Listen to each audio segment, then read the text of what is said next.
Kapolres Sabes Palembang, Kombes Pol Haryo Sugihartono, menghimbau masyarakat Kota Palembang untuk tidak menggelar takbir keliling di jalan raya dan kalau masih nekat, siap-siap kendaraan dan alat tadbiran bakal disita.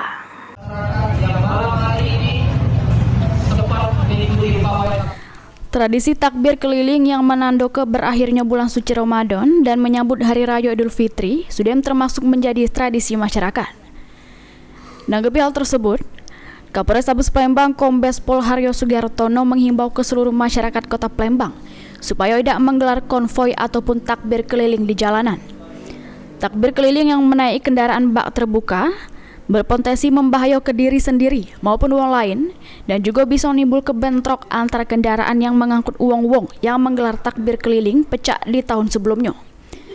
Maka dari itu, Kapolres Sabes Palembang negaskan kepada masyarakat yang masih nekat melakukan takbir keliling bakal langsung diinjak tindakan dan penilangan, bahkan penyitaan kendaraan dan alat takbirnya bakal dibawa.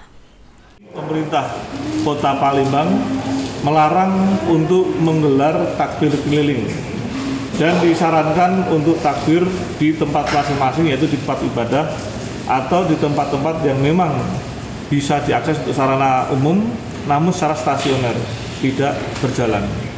Oleh karena itu, kami akan tindak tegas, kami akan hentikan apabila menemukan kegiatan takbir keliling yang dilakukan oleh masyarakat. Akan kami tilang kendaraan tersebut, ya, akan kami amankan dan kami sita peralatan takbir keliling tersebut. Heru Wahyudi, PAL TV.